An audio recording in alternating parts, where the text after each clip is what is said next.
Hola, ¿cómo están? Muy buenas noches a todos. Buenas noches, ingeniero. Buenas noches, dinero. ¿Cómo están? ¿Todo bien?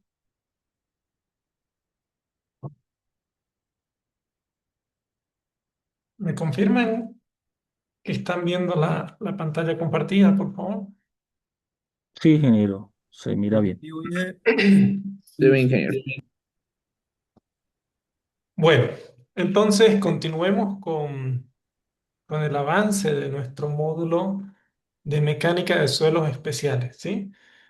En- bueno, hasta ahora hemos estudiado principalmente todo lo relacionado a los suelos residuales, ¿no?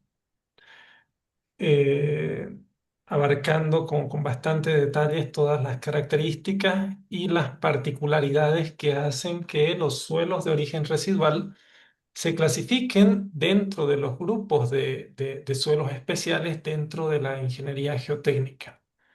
En ese sentido, ahora vamos a estudiar otro suelo que de igual forma se clasifica dentro del grupo de los suelos especiales dentro de la ingeniería geotécnica, ¿no?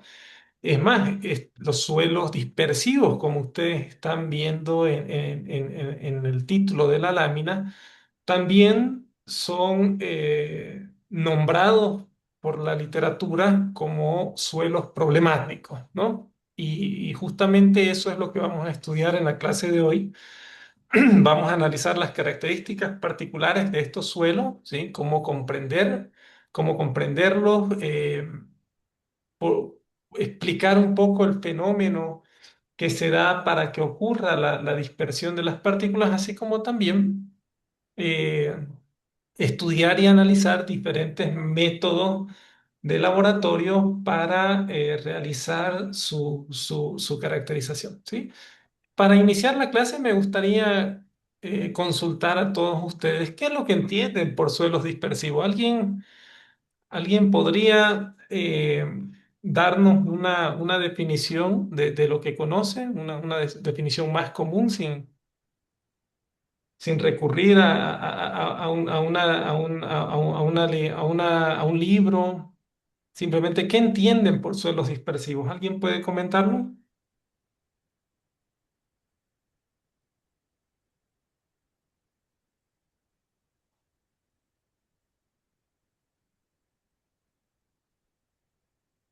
Jorge Luis Cosío dice suelos con poca cohesión. ¿Alguien más tiene una opinión de qué entiende por suelos dispersivos?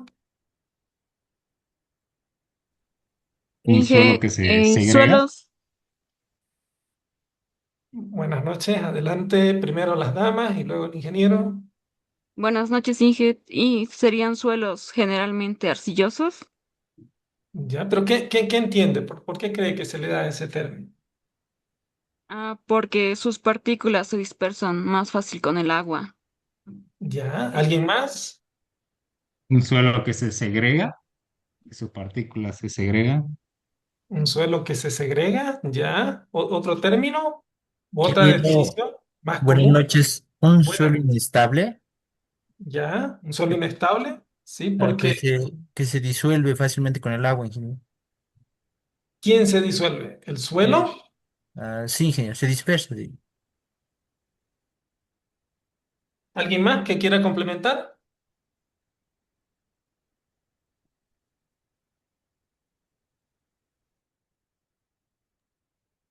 Bueno, Yo también dije, buenas noches. buenas noches, adelante. El- esta disgregación o se dispersan en contacto con el agua es por, tal vez agregar por las características químicas, ¿no? Que va a tener el suelo. Entonces, son susceptibles a como que una erosión interna, por así decirlo, ¿no? Entonces, más o Bueno, menos puede importar algo así. sí, está bien, han dicho diferentes términos y eso primero muestra que existe una dispersión, ¿no? Valga la redundancia en el tema, con relación a la terminología que se utiliza, ¿no? Entonces, eso es algo que también vamos a aprender el día de hoy para poder definir qué es un suelo dispersivo, ¿sí? Y así ustedes también puedan definir de una manera técnica adecuada qué es un suelo dispersivo, ¿no? En general, claro, también lo mencionaba su compañero, es un suelo, decía, pues bueno, de alguna manera también problemático, ¿verdad? Entonces, a ver, empecemos entonces para ir haciendo las definiciones. Entonces, bueno. Esta es una fotografía tomada en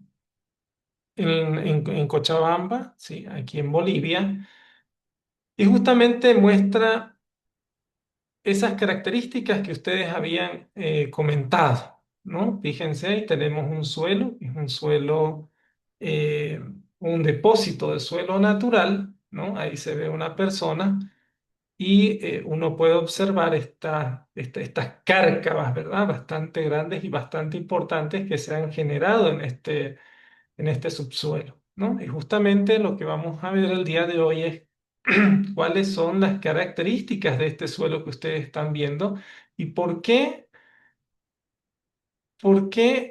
fácilmente. Fíjense cómo se observa en la fotografía, estos suelos de alguna manera, y son los términos que venimos utilizando, se erosionan o se dispersan, ¿no? Más adelante vamos a hacer vamos a distinguir entre lo que es una erosión y lo que es una dispersión, ¿no? Pero para efectos de iniciar la clase, pues básicamente podemos definirlo así, ¿no? Entonces aquí hay otra fotografía, ¿no? Esto, de igual forma, observen cómo eh, superficialmente en estos taludes se nota una importante pérdida de lo que es el suelo, ¿no? Entonces, son algunas características de estos suelos, ¿no? Esta es una fotografía panorámica, ¿no? Del tramo vial que está cerca de donde se forman estos suelos con características dispersivas, ¿no? Entonces, uno visualmente puede evidenciar o puede observar estas características de estos suelos, ¿no? Que presentan una importante pérdida de material, ¿no? Y que también estos suelos, si no logramos identificar sus características y sus particularidades antes de emplazar una obra, pues básicamente vamos a tener algunos problemas como los que también ha tenido esta vía, ¿no? Esta vía es una vía de pavimento rígido que posterior a su colocación, observen que ha tenido unos daños importantes, ¿no? Estos relacionados con algunas grietas en esta capa de concreto, ¿no? Entonces, eso se produce porque básicamente por debajo de esta calzada está ocurriendo el mismo fenómeno que ustedes ven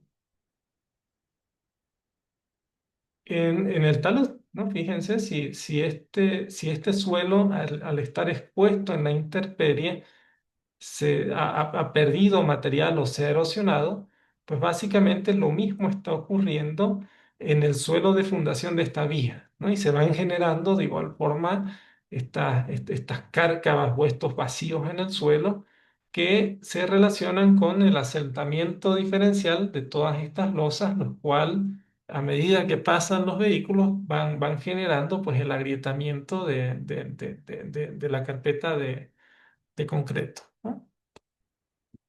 Estas son las características, ¿no? Viendo un poco más de cerca algunas zonas que presentan un mayor grado de erosión, digámoslo así, ¿no? Con todas estas cárcamas, básicamente este mismo efecto que se ve en superficie de la pérdida de material en el macizo del suelo, pues ocurre también en el suelo de fundación, en este caso de esta vía, ¿no? Y es por eso que se producen ese tipo de problemas, ¿no? Entonces, la presencia de suelos dispersivos ocurre a nivel global, se reportan muchos estudios y muchos problemas históricos, por ejemplo, en Estados Unidos, ¿no?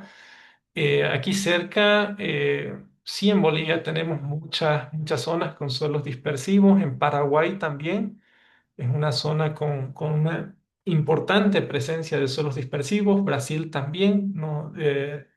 Y bueno, en muchos otros países, pero cito algunos de los cuales, pues bueno, he tenido la oportunidad de poder compartir o intercambiar algunos criterios con algunos colegas que viven en esos países. Y bueno, también se reportan suelos con estas características, ¿no? Y estos suelos con estas características, pues al intervenir o al ser intervenidos mediante el emplazamiento de diferentes tipos de infraestructura, ¿sí? Si no tomamos ciertos cuidados para que no ocurra este tipo de erosión, pues básicamente se van a generar daños como los que estamos viendo aquí, ¿no? Fíjense, aquí hay un muro de gaviones en el cual al trasdos de este muro, pues básicamente se ha generado o se han generado estas cárcavas visibles, ¿no? Que son bastante profundas que, bueno, comprometen en este caso la obra geotécnica, ¿no? El estudio de los suelos dispersivos también ha reportado, digamos, algunas fallas importantes como las que ustedes están viendo en la lámina, ¿no? En este caso se presenta básicamente una presa, ¿no? Que es una presa que es conformada con un relleno de suelo compactado, ¿no? Eh, que básicamente, observen ustedes, a partir de una discontinuidad se ha dado inicio a básicamente una trayectoria, ¿no? A través de la cual el fluido que está tras dos de esta represa ha empezado a fluir y ha empezado a arrastrar material, ¿no? Dicho de otra manera, ha empezado a erosionar el material compactado, ¿sí? El cual pues básicamente se puede observar en esta zona inferior, ¿no? Y una característica particular de este material o de este fluido que básicamente sale de la presa es que, bueno, presenta una turbidez bastante notable, ¿no? Y eso es por la alta presencia de suelo fino que va arrastrando a medida que se va generando esta erosión en el interior del cuerpo de esta represa, ¿no? Entonces, ¿por qué ponemos este caso? Porque ya en la práctica, en diferentes regiones del mundo, se han reportado muchos problemas geotécnicos, ¿no? Problemas de fallas en represas de suelo compactado debido a que se han utilizado suelos dispersivos para su relleno, ¿no? Entonces, el propósito de esta clase es que nosotros podamos identificar y podamos caracterizar estos materiales para poder evitar un problema geotécnico como el que estamos viendo, por ejemplo, en esta represa, ¿no? Esta es una fotografía de igual manera que, bueno, les traje de la falla de un relleno en Estados Unidos, ¿no? Específicamente en la región de Mississippi, ¿no? Entonces, es una fotografía que justamente muestra cuáles son las consecuencias de utilizar estos suelos dispersivos en rellenos compactados sin tomar las precauciones necesarias, ¿no? Entonces son problemas severos que sin duda alguna van a traer serios problemas económicos, ¿no? Pero también pueden traer diferentes tipos de problemas como por ejemplo ambientales, entre otros. Entonces, ¿cómo se da normalmente este tipo de problemas? Pues bueno, en una condición uno, cuando el relleno de la presa ya está compactado y ha sido puesto en servicio, básicamente, cuando se produce el incremento de agua, la cual está relacionada con un incremento de carga hidráulica también, pues básicamente se empieza a producir el ingreso de relleno en el cuerpo de esta represa de tierra, ¿no? Y a medida que va circulando agua por el cuerpo de esta represa, se van movilizando diferentes partículas finas, ¿no? En este caso, principalmente las partículas de arcilla, que forman parte del suelo que se ha utilizado como relleno compactado, ¿no? Y básicamente a medida que va transcurriendo el tiempo, se produce lo que es la ampliación de este conducto erosivo, ¿no? Entonces, eso debido a este fenómeno conocido también en la literatura como tubificación, ¿verdad? Hasta que, bueno, esta tubificación llega a comprometer todo lo que es el relleno de la presa, provocando, pues, básicamente la falla como habíamos visto en este caso, por ejemplo, ¿no? Entonces, son algunos de los problemas geotécnicos que eh, están relacionados con la presencia de suelos dispersivos. Entonces, cuando hablamos de suelos dispersivos, la caracterización geotécnica que realizamos frecuentemente sí es necesaria, pero en este caso de este tipo de suelos con características particulares, no es suficiente, ¿no? Es como habíamos definido también en los suelos residuales, los cuales son suelos que por las características particulares que tienen, las cuales son heredadas de su proceso de formación, se requiere ir a caracterizaciones geotécnicas mucho más detalladas, ¿no? Y distintas a las que normalmente realizamos en una campaña geotécnica, ¿no? Y en este caso sucede lo mismo, ¿no? Si bien nosotros para, por ejemplo, seleccionar suelos que van a ser utilizados en rellenos compactados, ya sean represas, terraplenes, pues normalmente hacemos una caracterización que incluye la distribución granulométrica de la fracción gruesa y de la fracción fina, los límites de Atterberg y de plasticidad, ¿no? Los ensayos de compactación y los ensayos de permeabilidad, ¿no? Sin embargo, estos parámetros no van a ser, digamos, suficientes para poder identificar las características de un suelo dispersivo, ¿no? Entonces, es probable que, y esta es la combinación por ejemplo, diferentes factores que pueden ocurrir para que ocurra una falla geotécnica como la que vimos anteriormente, es justamente que los ensayos de laboratorio no logren anticipar ese comportamiento del suelo compactado expuesto a las condiciones reales, digamos, bajo las cuales va a estar durante su vida útil, ¿no? Entonces, en ese sentido, pues básicamente el mecanismo de dispersión está relacionado principalmente con un suelo arcilloso, ¿sí? Eso es algo que debemos definir. Este fenómeno normalmente está relacionado con la presencia de suelos arcillosos, ¿sí? O suelos que presentan una importante fracción de arcilla, digamos, dentro de su composición granulométrica, tiene que existir la interacción con el agua, ¿sí? Y también la acción hidráulica, ¿no? Entonces, a partir de la combinación de todos estos mecanismos, pues básicamente se da el proceso de desfloculación y movilización de estas partículas, ¿no? Entonces, algunas manifestaciones y consecuencias, pues básicamente es ese fluente turbio que uno puede observar visualmente en el terreno, ¿no?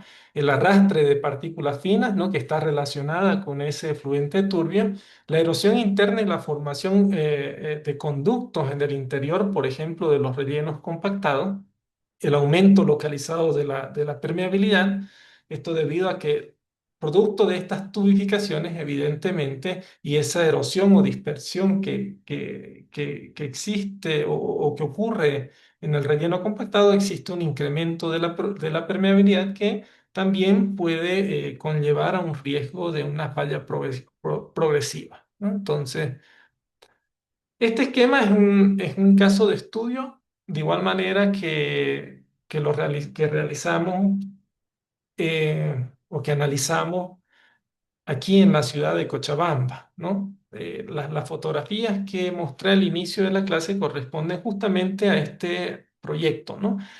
Pero esta imagen, bueno, si bien el caso de estudio lo vamos a analizar al final de la presentación, Lo he colocado aquí al inicio porque en esta etapa justamente nos permite observar con un caso real lo que habíamos definido anteriormente, ¿no? Si nosotros, por ejemplo, realizáramos un estudio geotécnico, ¿sí?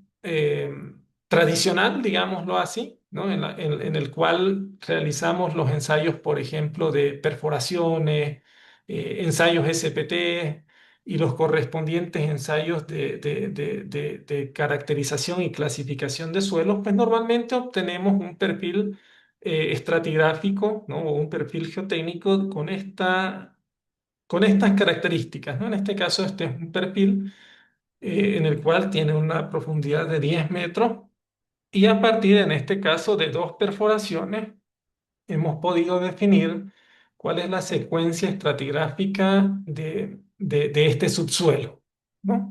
Y en este caso, fíjense, básicamente la caracterización nos arroja que el perfil de este subsuelo está conformado por una intercalación de diferentes estratos, ¿no? En algunos de ellos mezclas de arcillas y limos, ¿no? Por ejemplo, de 0 a 2 metros, luego un estrato limoso, luego un estrato arcilloso, ¿no? Posteriormente más profundo un estrato limoso y luego nuevamente se presentan intercalaciones entre estratos arcillosos y limosos, ¿no? Entonces, todo bien hasta ahí, ¿no? Pero si nosotros, por ejemplo, solamente en una zona que presenta suelos dispersivos, utilizamos una clasificación tradicional como esta, no podríamos identificar, por ejemplo, las características de dispersividad del suelo presente, en este caso, en esta zona de estudio, ¿no? Y para esto, observen este esquema corresponde a la misma sección, pero en este caso, este esquema o este esquema de perfil estratigráfico ahora muestra una clasificación en función a las características de dispersividad de los suelos, ¿no? Entonces, si nosotros interpretáramos este perfil, básicamente no pudiéramos inferir a partir de esta información básica si este suelo es propenso o no por ejemplo, a que se generen esas cárcavas que habíamos visto en la fotografía inicial. Sin embargo, si nosotros aplicamos los diferentes criterios, técnicas y ensayos de laboratorios que vamos a ver a continuación, vamos a poder obtener un perfil geotécnico de estas características, ¿no? En las cuales pues vamos a definir con bastante precisión cuál, por ejemplo, es el estrato, en este caso, de suelo dispersivo con relación al estrato de suelo no dispersivo, ¿no? Esto es muy importante porque si nosotros identificamos estas características, vamos a poder evitar, por ejemplo, situaciones como estas, ¿no? Vamos a poder tomar algún tipo de medida preventiva o algún criterio de diseño geotécnico que nos permita proteger todas las infraestructuras que vayan a ser emplazadas en esta zona, ¿no? En este caso, fíjense, es un tinglado correspondiente a una planta industrial, ¿no? Entonces, la identificación de los suelos dispersivos, básicamente, bueno, van a ver más adelante el caso de estudio. En realidad, la planta ya estaba emplazada cuando fuimos a realizar los estudios. Justamente nos llamaron porque eh, se observaba claramente en la zona que existían estas cárcavas en toda la extensión, digamos, del área del emplazamiento de todas estas infraestructuras, ¿no? ¿Por qué? Porque en una etapa inicial se había realizado una caracterización como esta, ¿no? En la cual no se había advertido de las características especiales de los suelos, ¿no? Entonces, por eso es que bueno, después entramos a hacer un estudio más detallado y utilizando técnicas para caracterizar suelos dispersivos y lo cual nos permitió obtener este tipo de información, ¿sí? Franco Cladera Torrico está levantando la mano, ¿tiene una consulta? Inge, una consulta, por favor. Con respecto a este tipo de suelos, como veo que el proyecto o el ejemplo que nos va a mostrar es un proyecto ya emplazado, en este caso un estudio normal de suelos arrojó una clasificación de arcilla de baja plasticidad o también con limos ahí, ¿no? aparte de de esa erosión presente en el suelo, ¿hay otra forma por lo menos de inspección visual, de poder prever o tal vez de tener la duda de que si ese suelo es dispersivo, ¿no?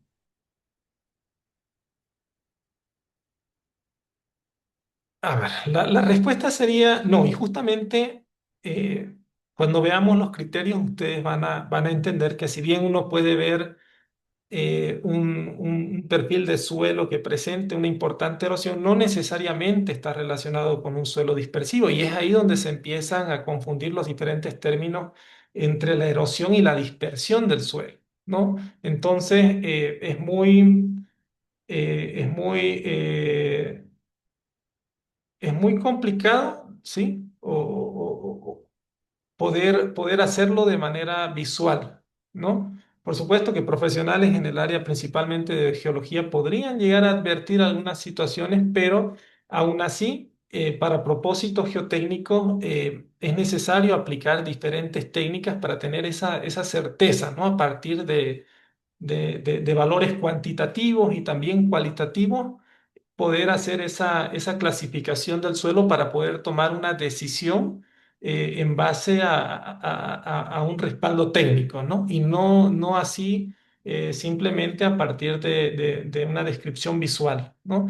Esa descripción visual, yo pensaría que por más experto que sea el profesional, podría eh, confundirse o podría confundir entre una situación de un suelo que se erosiona por condiciones, digamos, naturales y típicas que se dan en el día a día con un suelo dispersivo, ¿no? Eso, no sé si con eso quedó claro. Me refería más que todo, Inge, o sea, por lo menos intuir que es un suelo dispersivo para realizar el estudio correspondiente, porque no sé si en todos los casos sea necesario utilizar, por ejemplo, este Ah, perfil de ya. dispersividad a lo que me Oye, ok. refería. Ahora, bueno, normalmente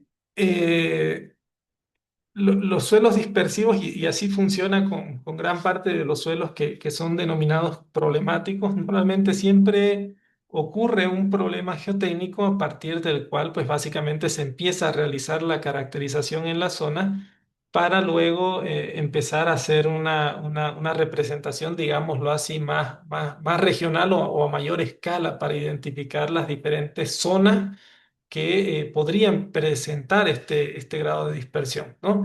En este caso, por ejemplo, sí se tenía algunos antecedentes de algunos problemas geotécnicos en zonas cercanas, digámoslo así, pero al parecer las personas que intervinieron en este proyecto no conocían de esto y pues bueno, ocurrió ese problema. Es interesante porque ya con estos estudios y casos locales, lo que normalmente ocurre es que se realizan investigaciones ya a una escala más regional, en la cual se utilizan imágenes satelitales, a partir de las cuales, con la interpretación geológica, se puede empezar a inferir y empezar a generar diferentes mapas que puedan dar una referencia de dónde podrían estar presentándose este tipo de suelo, ¿no? Pero siempre con una incertidumbre relacionada a la escala, ¿no? Por eso les decía que el método, digamos, o los métodos más precisos son aquellos que se basan en ensayos que miden diferentes parámetros en laboratorio, como los que vamos a ver a continuación, ¿sí? Ok, Inge, está bien. Entonces, bueno. Justamente, ¿cómo podemos reconocer este comportamiento, ¿no? En diferentes tipos de suelo? Pues bueno, para eso tenemos que realizar una definición geotécnica inicialmente, ¿no? La cual en este caso va a ser una definición que ya considere las características de dispersividad del suelo. Luego hay que definir dónde podrían potencialmente aparecer estos tipos de materiales, por qué ocurre este comportamiento de suelos dispersivos, ¿no? ¿Qué tipo de daños, por ejemplo, puede causar la presencia de este tipo de suelos dispersivos? ¿Cómo identificarlos también? Es lo que vamos a ver a continuación. Eh, y finalmente, pues bueno, una vez identificado cuáles son las medidas que tenemos que tomar para evitar daños a infraestructuras y en el peor de los casos, el daño a las personas, ¿no? Entonces, empecemos con el concepto, el origen y la ocurrencia, ¿no? Esta es una definición que está aceptada, digámoslo así, por diferentes investigadores en la literatura, ¿no? La cual dice que se denomina un suelo dispersivo a un suelo fino, generalmente arcilloso, cuya fracción coloidal puede desflocularse, ¿no? Separarse de los agregados y pasar a suspensión en el agua bajo determinadas condiciones físico-químicas, ¿no? Entonces, es justamente lo que mencionábamos, que cuando hablamos o definimos la dispersión, eh, esta dispersión se da en suelos que presentan un suelo arcilloso, ¿no? Ahí, recuerdan, ahí hay que definir entre lo que es un suelo fino, de acuerdo a los criterios de clasificación de suelos, el cual es básicamente son los suelos que pasan el tamiz número 200, pero no se olviden que en esa fracción de suelo tenemos tanto limos y arcilla, ¿no? En este caso estamos hablando específicamente a la fracción de arcilla, ¿no? Entonces, en las cuales, pues básicamente, como ya hemos estudiado en la primera unidad de aprendizaje, estas tienen algunas características físico-químicas, ¿no? Las cuales, pues básicamente, bajo una condición pueden encontrarse agregadas, ¿no? En estructuras floculadas, que son estructuras relativamente estables, ¿no? Pero que pueden perder esa estabilidad, ¿no? Pueden cambiar, digamos, de esa estructura relativamente estable relacionada con agregados floculados, ¿no? A una estructura mucho más desfloculada, también conocida como dispersa, ¿no? En la cual pues esas láminas o esas partículas de arcilla se van dispersando unas respecto a otras, ¿no? Se van alejando también para otro término que se puede utilizar para que se comprenda mejor, ¿no? Y a partir de esa separación de estas láminas de arcilla, ¿no? Básicamente genera la liberación de coloides, los cuales se suspenden, en este caso, en un flujo que normalmente es agua, ¿no? Entonces, este como que es la secuencia de cómo se da este fenómeno de dispersión, ¿no? Esta tabla nos permite hacer una definición, ¿no? Y comparar, por ejemplo, diferentes fenómenos, ¿no? Como por ejemplo uno de ellos es la dispersión, el otro es el desmoronamiento, está también la expansión y está la erosión, ¿no? Entonces, es importante que ya a partir de ahora podamos distinguir, digamos, a qué nos referimos con cada uno de estos términos, ¿no? Entonces, ya hemos hecho la definición en este caso de la dispersión, ¿no? Recordemos que está asociada principalmente con arcillas o partículas de arcillas que se desfloculan y pasan a una suspensión coloidal, ¿no? Entonces, eh, esa es la característica principal, ¿no? También puede ocurrir lo que es el desmoronamiento, ¿no? En este caso se da principalmente en terrones o agregados que pierden la integridad al humedecerse, ¿no? No necesariamente se dan en las partículas de arcillas. Este desmoronamiento puede darse en partículas, mezclas de limo, mezclas limos con arcillas o arena, ¿no? Pero puede existir, digamos, otras fracciones granulométricas. Esa es una de las diferencias importantes, ¿no? Y en este caso, no necesariamente se alcanza, digamos, ese estado en el cual esos coloides están en suspensión, ¿no? Entonces, esa es una de las diferencias, ¿no? Otro fenómeno es la expansión. El cual pues básicamente está relacionado con un cambio de volumen. Vamos a hablar en las siguientes clases con mucho más detalle con respecto a este fenómeno, pero aquí simplemente se lo coloca con un propósito de comparar estos términos para que ustedes puedan empezar a distinguir estos tipos de fenómenos, ¿no? Y en el caso de la erosión, pues básicamente es el flujo de agua que desprende y transporta partículas de suelo, ¿no? Y en este caso, pues básicamente estamos hablando de igual forma suelos con diferentes características, ¿no? Pueden ser arena, limos y arcilla, ¿no? Entonces, esa es la diferencia principalmente entre lo que es la erosión y la dispersión. La dispersión está relacionado a la deflujulación de esas partículas de arcillas que pasan a una suspensión coloidal, ¿no? Mientras que en el caso de la erosión, pues básicamente es el desprendimiento, podemos decirlo así, ¿sí? De diferentes tipos de suelo, ¿no? Arena, gravas, limos, eh, producto de un flujo de agua, ¿no? Entonces, lo que hay que entender aquí es que la dispersión es la desestabilización de las partículas por interacción físico-química, ¿no? Entonces, en cambio, el desmoronamiento, la expansión y la erosión son fenómenos distintos que pueden acompañarla, pero no la definen, ¿no? Entonces, eso es importante que quede claro porque más adelante van a ver que los diferentes métodos que se utilizan para identificar suelos dispersivos están relacionados justamente a poder evaluar las características de esa fracción arcillosa, ¿no?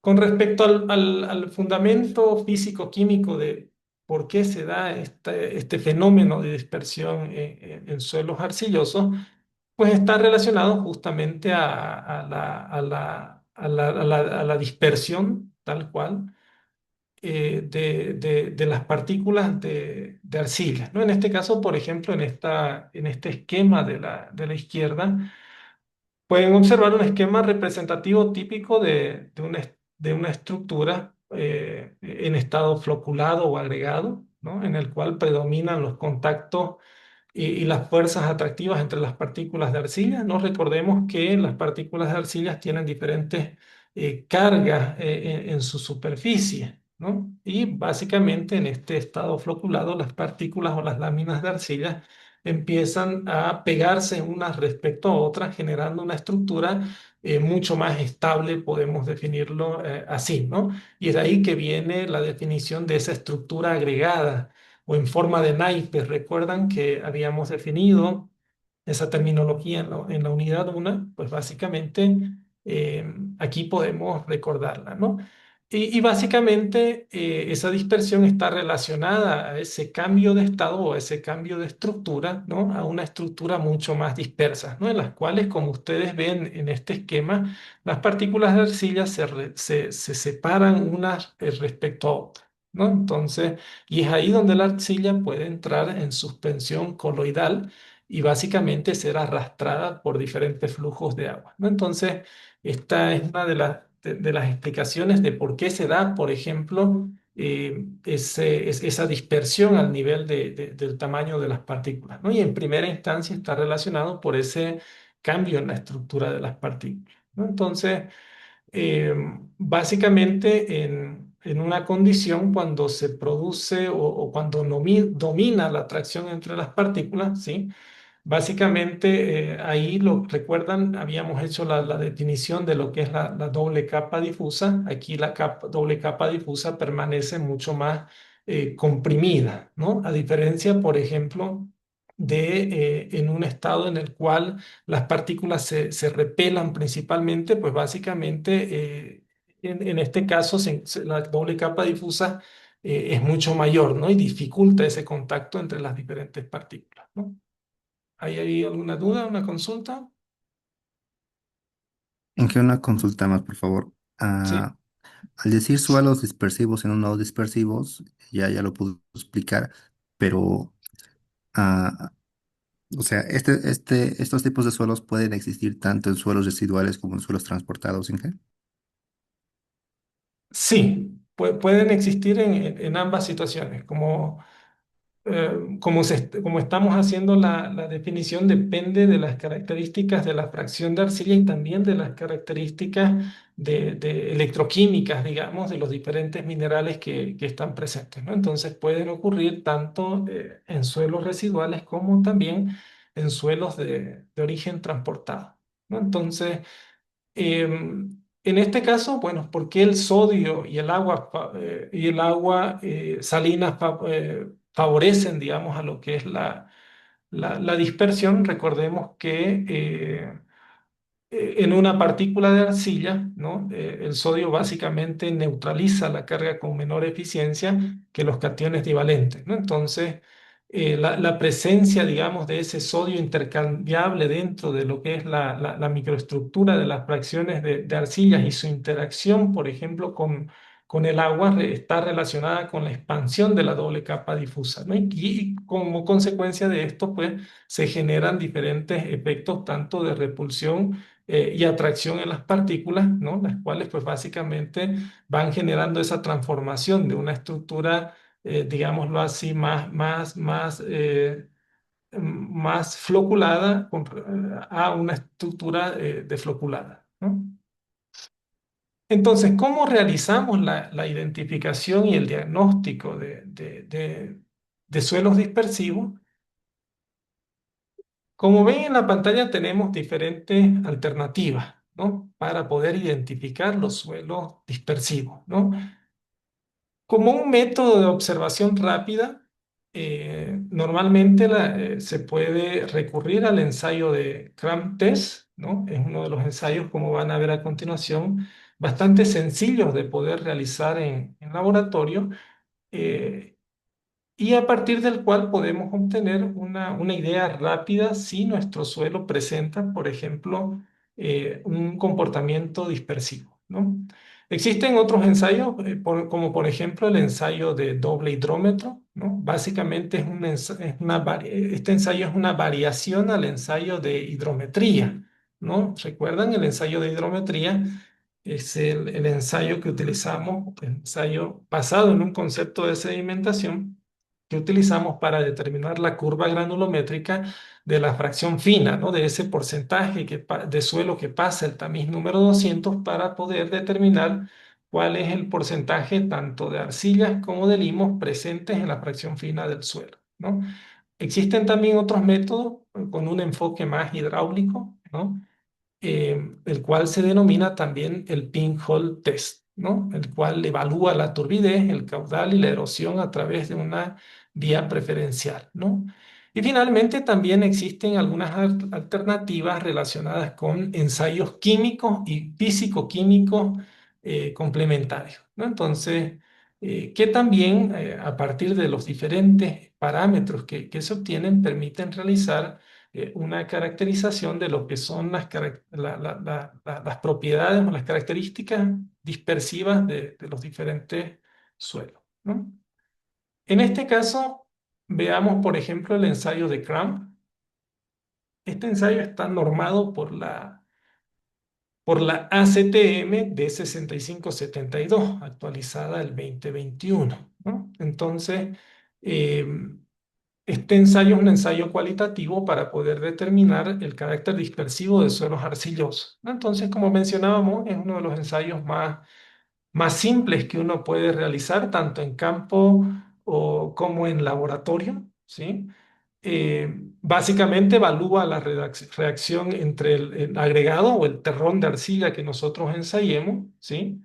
Y su reacción, digámoslo, cuando entra en contacto con el agua, ¿no? Es un indicador eh, preliminar, podemos definirlo así, y no se recomienda que se utilice únicamente este método, ¿no? Este método, vuelvo a repetir, es un método preliminar que debe usarse como complemento para interpretarse con otros resultados de ensayos que evalúan la dispersión de los suelos, ¿no? Entonces, en general, el procedimiento consiste en escoger un terrón de la fracción de arcilla del suelo o del perfil del suelo que nosotros queramos evaluar, las características dispersivas.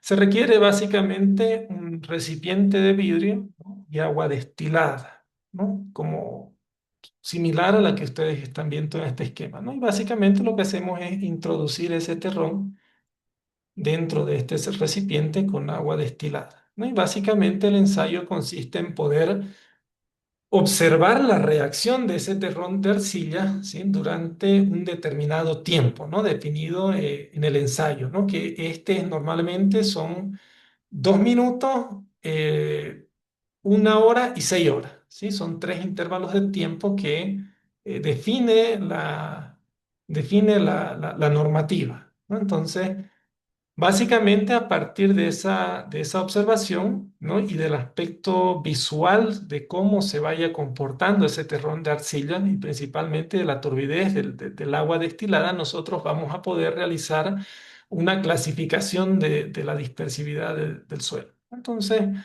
es un ensayo cualitativo, ¿sí? Se basa en la observación visual, ¿no? Eh, Uno de los criterios es que si aparece una nube coloidal alrededor del terrón, el suelo presenta un comportamiento dispersivo, ¿no? Mientras que por otro lado, bueno, si esta nube coloidal no aparece dentro de lo que es el recipiente con agua destilada y el tilón, pues destilada y el terrón, básicamente el suelo no presenta características dispersiva. Entonces, esta es la secuencia perdón, esta es la clasificación del grado de dispersión. Si recuerdan, es un método visual, ¿no? Entonces, es por eso que es un método cualitativo, ¿no? Entonces, a partir de esta observación en el terrón de arcilla, la normativa establece estos 4 grados que ustedes están viendo en la pantalla, ¿no? Donde el grado 1 está definido como sin reacción, es decir, un suelo no dispersivo. En este caso, observen el terrón de arcilla, pues básicamente puede desmoronarse, ¿no? Esto debido a que entra en contacto con el agua, pero no se observan coloides en suspensión, ¿no? El agua destilada sigue todavía clara, ¿no? Conforme a la evaluación visual que podamos hacer, ¿no? En el caso del grado 2, ¿no? Aquí existe o se clasifica como una reacción ligera, ¿no? En la cual clasifica el suelo como ligeramente dispersiva, ¿no? En este caso, como ven en el esquema, aquí se observa una ligera turbidez, ¿no? Una pequeña niebla, como están viendo aquí, que va rodeando o está al borde de lo que es el terrón de arcilla, ¿no? Entonces, sin embargo, el resto del recipiente todavía, o el agua destilada del resto del recipiente todavía permanece visualmente clara, ¿no?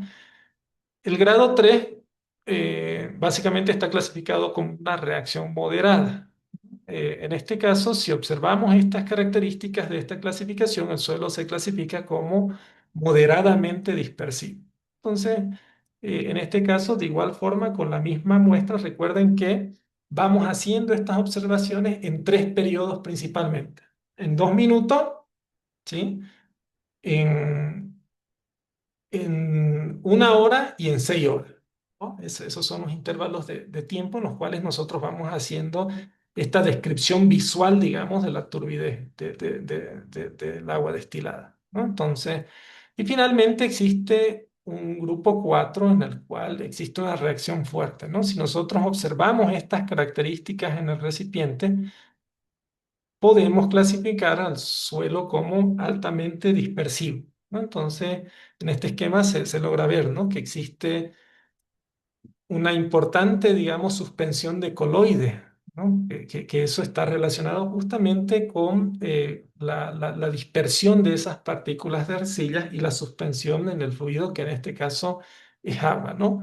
Eso produce una nube densa, ¿no? Como la que se trata de representar en este esquema, ¿no? Que está relacionada con las partículas coloidales de arcilla en suspensión, ¿no? Entonces, y en este caso lo que uno identifica es que el agua queda completamente turbia, ¿no? Entonces, este es uno de los métodos más sencillos que inclusive por, por los insumos que requiere, pues uno puede realizarlo en campo, ¿no? Simplemente lleva el recipiente de vidrio para que pueda observar el comportamiento del terrón, lleva agua destilada y puede realizar, claro, en un periodo de 6 horas, una evaluación de la dispersividad del suelo en el terreno, ¿no? Cuando uno realiza este tipo de ensayos, es importante poder también considerar las limitaciones del ensayo, ¿no? Esto es algo que, bueno, en la práctica común o en la práctica hemos podido ver en diferentes proyectos de que no se tiene el cuidado de poder realizar una caracterización, digamos, del suelo que se está analizando para definir si el ensayo, en este caso el ensayo de Cram Test, es aplicable o no en un determinado suelo, ¿no? Un determinado suelo con relación, por ejemplo, a sus características granulométricas o al índice de plasticidad, ¿no? Entonces, en este sentido, la normativa de este ensayo define ya algunos criterios de aplicabilidad y preparación de la muestra, ¿no? Y son estos tres que ustedes están viendo en pantalla, ¿no? Entonces, uno de los más importantes es este primero, ¿no? El cual dice que el ensayo no es representativo si el suelo tiene 12% o menos de partículas menores a 0,005%, ¿no? Luego se requiere una fracción arcillosa suficientemente desarrollada para que pueda manifestarse el comportamiento dispersivo, ¿no?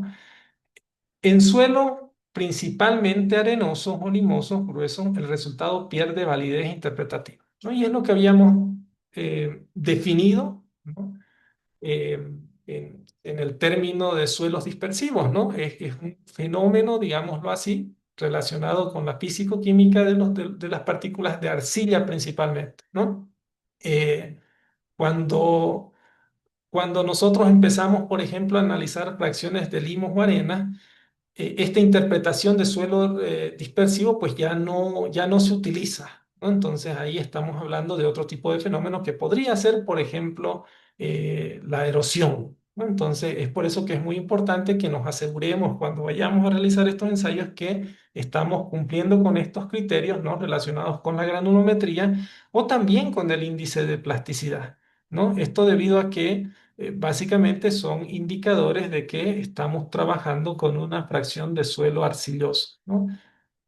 Existe una situación en la cual nosotros también podamos realizar este ensayo a partir de muestras recompactadas, ¿no? Y en ese sentido, la normativa también establece de que para realizar o conformar estos terrones de arcilla, nosotros tenemos que evaluar la fracción de suelo que pasa el tamiz número 10, ¿no? El tamiz de 2 milímetros de abertura, ¿no? Entonces, nuestro suelo eh, que vayamos a utilizar, por ejemplo, en un relleno compactado, podría tener una composición granulométrica mucho más amplia, ¿no? Con limos, arena o inclusive hasta grava, ¿no? Sin embargo, debido al criterio definido para suelos dispersivos, a nosotros nos interesa asegurarnos de que ese suelo presenta una fracción arcillosa para evaluar si esa fracción de suelo arcilloso podría presentar un comportamiento dispersivo, ¿no? Eh,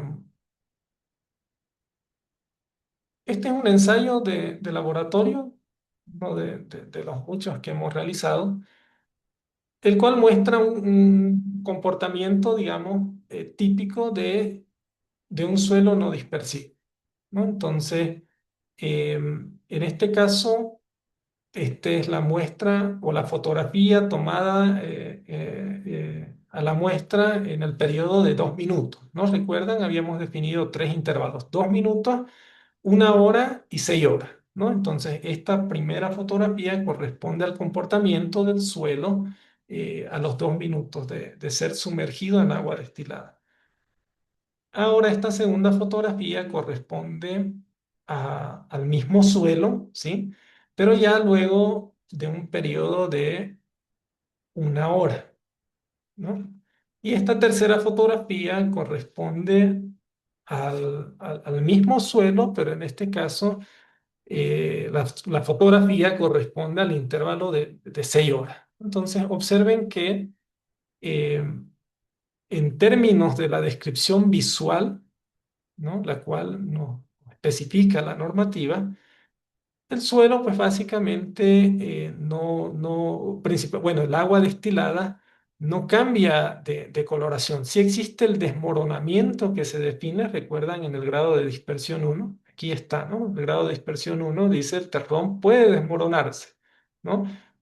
Y formar un montículo de partículas sueltas en el fondo, pero el agua permanece completamente clara y transparente, no hay colorides en suspensión.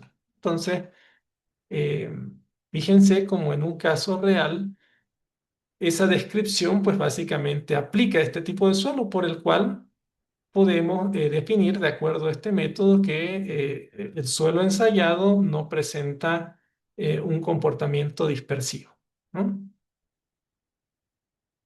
Ahora veamos una segunda muestra. En este caso, observen la fotografía, corresponde a los 2 minutos. Ahora están viendo la fotografía después de una hora de la misma muestra de suelo y en este caso están viendo la fotografía correspondiente a las 6 horas, ¿no? Entonces, observen que en comparación con la muestra anterior, la cual presentaba un comportamiento no dispersivo, en este caso sí podemos observar, ¿no? Esa turbidez del agua debido a la suspensión de coloides, ¿no? Entonces, en este caso, ¿a qué clasificación le podrían atribuir, digamos, conforme a la normativa? ¿Qué grado de dispersión? ¿Uno, dos, tres o cuatro? El 4. ¿Sí? El ¿Todos cuatro. coinciden? Sería el 4, profe. Cuatro. Sí, ¿no? Entonces observen que prácticamente, y bueno, y para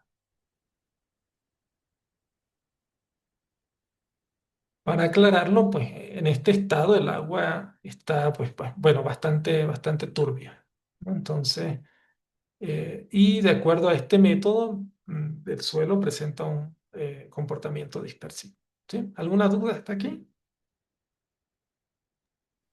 ¿No? Inge, una consulta. ¿Sí? Si en el ensayo, en el intervalo de entre los 2 minutos y una hora, el suelo ya se evidencia como en el grado 4, no hay necesidad de esperar todo el ensayo completo. Correcto. Bueno, no hay necesidad. En laboratorio uno los espera, porque necesita tomar las 3 fotos para asegurarse de que ha hecho el ensayo y ha cumplido con el procedimiento, ¿no? Pero ya desde un aspecto práctico, ya si usted en una hora observa, digamos, ya puede clasificar el suelo, pues ya es totalmente válido, ¿no? Inge, otra consulta, disculpe. La condición principal para que sean suelo dispersivo, sí o sí es la floculación. Desde un punto de vista eh, físico-químico, tiene que ocurrir esa dispersión. Esa es la explicación de qué ocurre a nivel microscópico, ¿no? Perdón, o a nivel microestructural, ¿sí? Eh, Sin embargo, desde un punto de vista, digamos, ya más geotécnico, ya estos métodos justamente nos permiten hacer esa clasificación, digámoslo así, ¿no? Entonces son dos cosas distintas. Uno es el fenómeno como tal, ¿no? Pero por otra parte está el comportamiento. Nosotros estamos ahora viendo métodos de clasificación basados en comportamiento. En este caso no es necesario ir y realizar, por ejemplo, un ensayo de microscopía electrónica para observar esa estructura, ¿no? Simplemente hay que seguir estos procedimientos y clasificar el suelo. Y en función a eso, pues vamos a obtener ya una denominación o una agrupación de nuestro suelo, ¿sí?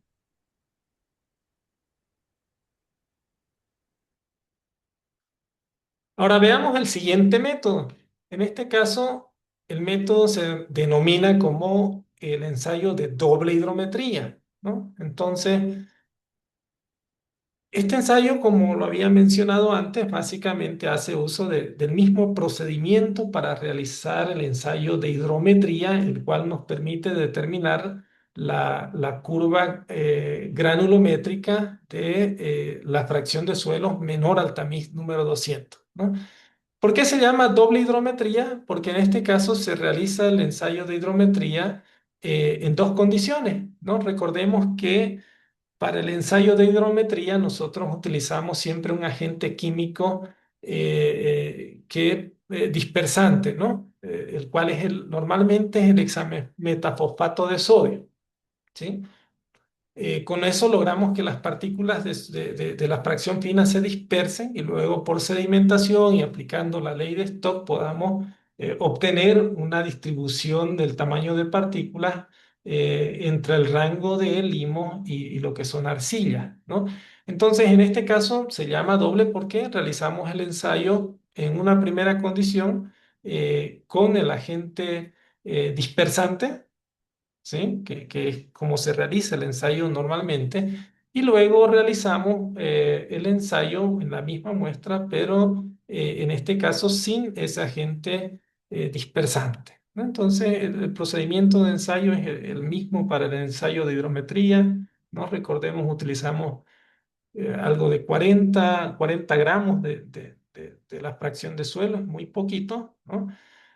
Y a partir de todo, del uso de estos equipos, ¿no? En el cual básicamente tenemos estas probetas en las cuales nosotros introducimos ese fluido que preparamos en esta mezcladora de suelo, ¿no? El cual básicamente, la cual básicamente permite mezclar, ¿sí? Tanto el agente dispersante con la fracción de suelo que estamos analizando y colocarlo dentro de estas probetas, ¿no? Y a través de este densímetro o hidrómetro, pues básicamente nosotros podemos ir midiendo la densidad de ese fluido, ¿no? Y a partir de esas medidas poder llegar a la determinación de una curva granulométrica en la fracción, que representa la fracción de limos y arcilla, ¿no? Entonces, em, el criterio para determinar la dispersión es que básicamente uno en el ensayo obtiene dos curvas granulométricas, ¿no? Estas son curvas granulométricas en la en la horizontal está el tamaño de partículas y en este caso en la vertical está el porcentaje de fino, ¿no? Como una curva granulométrica estándar, digámoslo así, pero en este caso analizando simplemente las partículas eh, por debajo del tamiz número 200, ¿no? Entonces, esta es la curva, por ejemplo, con un hidrómetro estándar, quiere decir con agente dispersante, y esta es la curva granulométrica obtenida sin agente dispersante. En la misma muestra de suelo bajo las dos condiciones. Por eso que se llama o se lo conoce como ensayo de doble hidrometría, ¿no? Porque la misma muestra se ensaya bajo dos condiciones, con y sin dispersante, ¿no? Y entonces, a partir de la comparación entre las fracciones, en este caso de 2 micrómetros, obtenidas tanto para la curva con dispersante y sin dispersante, nosotros a partir de esta relación podemos obtener el porcentaje de dispersión del suelo, ¿no? Y a partir de ese valor, que es un valor cuantitativo, ya la normativa nos especifica si este valor es menor a 30%, ¿no? Esta relación entre estos dos diámetros, ¿no? De 2 micrómetros, si esa relación es menor al 30%, el suelo es no dispersivo. Si esa relación está entre 30 y 50%, la dispersividad es intermedia. Y si esa relación o el valor de esa relación es mayor a 50%, entonces podemos clasificar al suelo como dispersivo, ¿sí? Estos son algunos resultados de ensayos de laboratorio, cuales hemos realizado en algún momento, ¿no? Y básicamente estos son los datos que obtenemos durante el ensayo, ¿no? Nosotros básicamente realizamos la medición o la lectura en el hidrómetro, ¿no? En intervalos de tiempo ya establecidos por la normativa, estos tiempos ya se definen, ¿no? Cada que va transcurriendo este tiempo, nosotros metemos el hidrómetro en la probeta y podemos ir realizando la lectura del hidrómetro, ¿no? Y en función a esto y a una corrección por temperatura y entre otras características, nosotros podemos llegar a un diámetro equivalente de partículas, ¿no? A partir de la ley de Stokes, en este caso expresada en milímetros, ¿no? Y observen justamente esto, ¿no? El tamaño máximo es 0,075 milímetros, ¿no? Recuerden que realizamos el ensayo con la fracción de suelo que pasa el tamiz número 200, ¿no? Y a partir de ahí, este método basado en la sedimentación nos permite obtener la distribución del diámetro de las partículas de suelo, ¿no? Y en función también al porcentaje más fino, ¿no? Y a partir de esta información, nosotros obtenemos esta curva granulométrica, ¿no? Entonces, y esta curva a partir de esta curva granulométrica, ¿no? Nosotros podemos obtener el porcentaje de arcilla, ¿no? Y también el porcentaje de limo de esa fracción. Entonces, este es el resultado del ensayo de hidrometría, simplemente para recordarlo. Y ahora el ensayo para determinar la dispersividad, eh, justamente es este, ¿no? En el cual, observen ahora en la tablita, podemos ver tres columnas de los resultados sin dispersante y tres columnas de los resultados de la muestra de suelo con dispersante. Entonces trazamos las dos curvas granulométricas, ¿no? Y obtenemos el porcentaje correspondiente que pase con y sin dispersante, ¿no? En este caso, bueno, eh, en este caso está con 0,05, ¿no? Eso es por la actualización de la normativa, ¿no? En la última actualización, pues definieron 0,02, ¿no? Y bueno, este ensayo es de mis archivos personales, entonces ya es un ensayo bastante antiguo, ¿no? Simplemente, bueno, la normativa ha actualizado, digamos, ese diámetro de comparación entre la curva con y sin dispersante, dependiendo la norma, claro, siempre priorizando la norma más actual. Ustedes determinan ese diámetro que pasa y calculan esa relación. Y en función a esa relación, podemos clasificar el suelo, ¿no? En este caso, esta relación de 9,83 nos dice que el grado de dispersión del suelo que estamos analizando, bueno, es no dispersivo, ¿sí? En este otro caso, de igual forma, es una muestra de suelo, pero en este caso que presenta un comportamiento dispersivo, ¿no? Bajo lo mismo que hemos explicado en este caso, obteniendo la relación entre los diámetros que pasan, ¿no?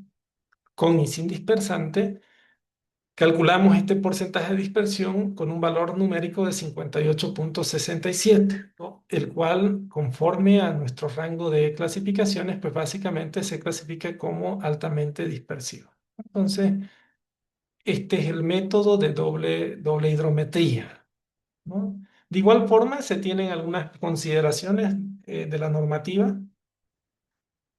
en este caso relacionado a la fracción arcillosa mínima, ¿no? Por ejemplo, el ensayo se aplica cuando más del 12% del suelo es menor que 2 micrómetros, ¿no? Esto prácticamente nos está definiendo que debe existir una fracción de suelo arcilloso, ¿no? Cuando hacíamos estos ensayos en laboratorio, ocurría mucho que las empresas eh, siempre solicitaban los ensayos de dispersión, y no solicitaban, por ejemplo, realizar este tipo de verificaciones, ¿no? Y es ahí donde, por ejemplo, bueno, una muestra de limo, una muestra de arena o limo arenoso, básicamente era sometida a ensayos de dispersión cuando no tenía conceptualmente, digámoslo así, ningún propósito, ¿no? Porque al no tener esa fracción de suelo arcilloso, pues no estaríamos entrando a evaluar ese comportamiento que podría ocurrir. Recordemos que para que ocurra la dispersión, es necesario que exista una fracción de arcilla dentro del suelo, ¿no? De igual manera, establece criterios para la plasticidad, ¿no? Ambos tienen el propósito de asegurarnos de que estamos haciendo una interpretación adecuada y evaluando el comportamiento dispersivo del suelo, ¿no?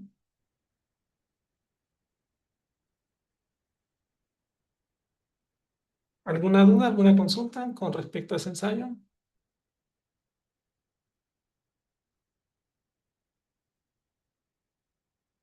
¿Sí? ¿Está claro?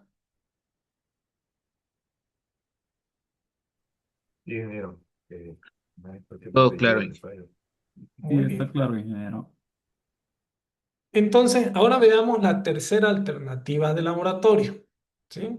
Denominado como ensayo de pinhole, o conocido también como ensayo de erosión interna, ¿no? Entonces, esta es otra alternativa que se presenta en laboratorio para poder clasificar la dispersión del suelo, ¿no? Entonces, en este caso, la normativa es esta, la ACTM D4647, ¿no?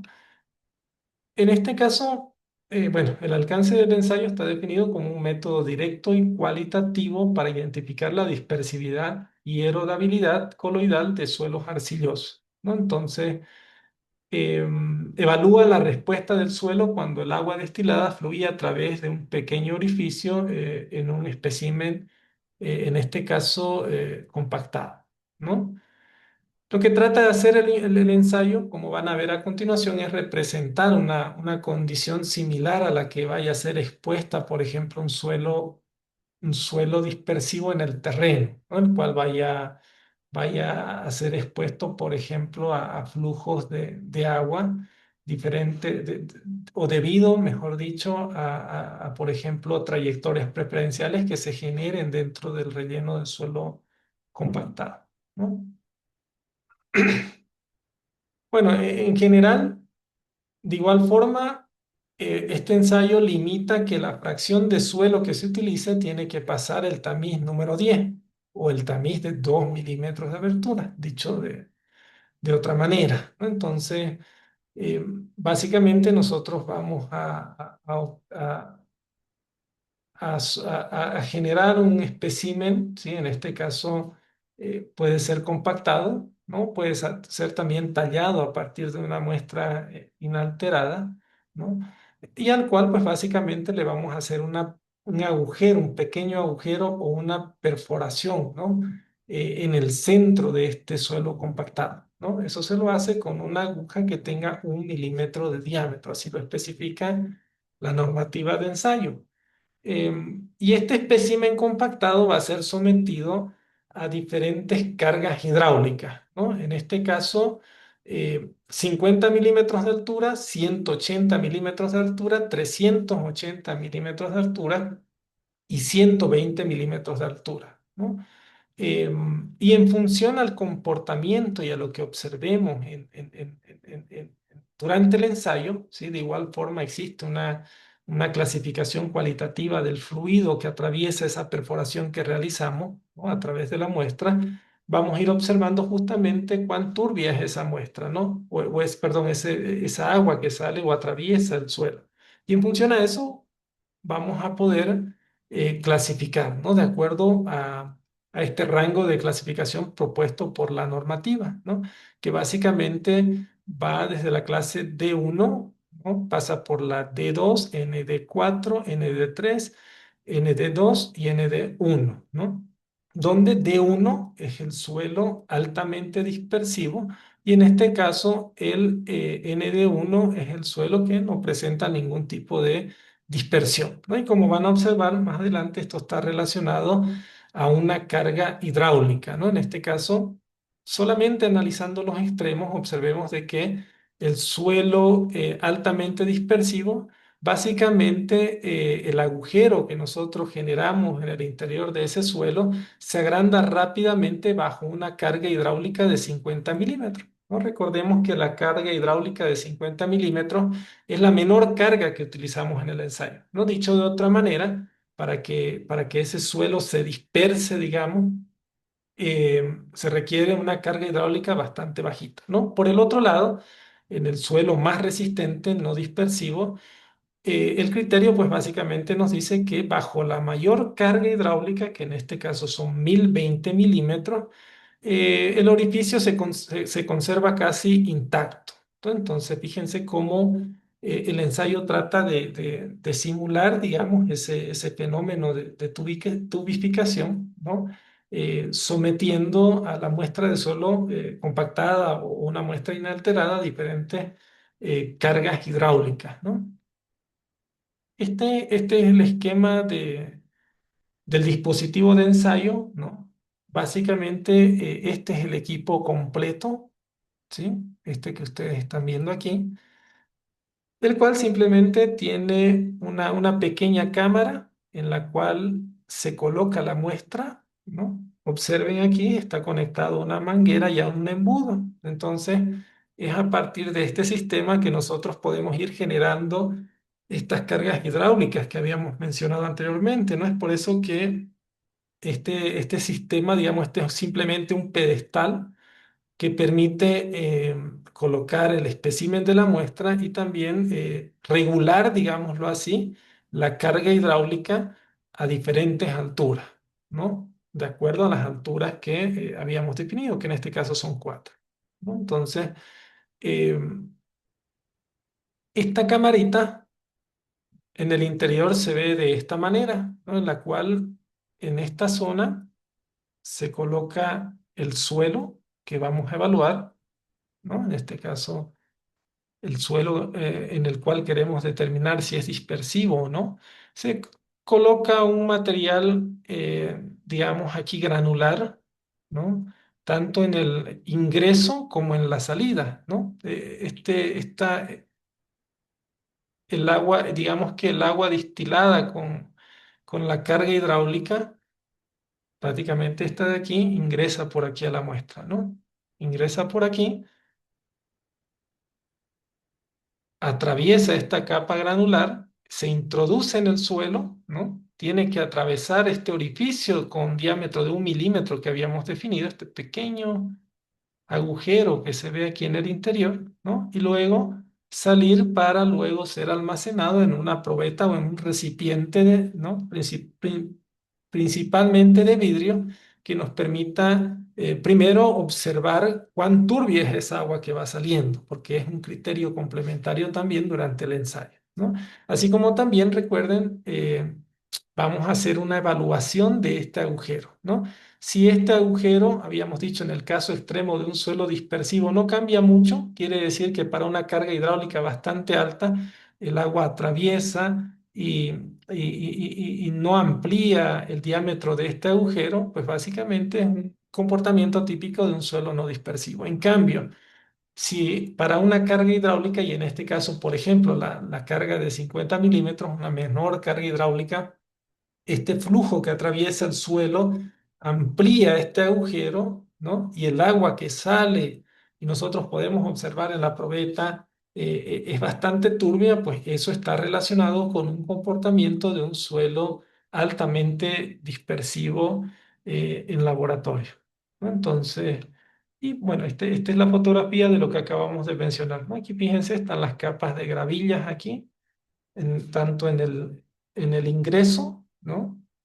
Como en la salida, ¿no? Entonces, este sistema de aquí básicamente siempre está acompañado con una regla, como la que pueden ver aquí, de tal manera que nosotros vamos observando esa carga, esas cuatro, vamos definiendo esas cuatro cargas hidráulicas que establece el ensayo, ¿no? Y a través de este orificio, ¿no?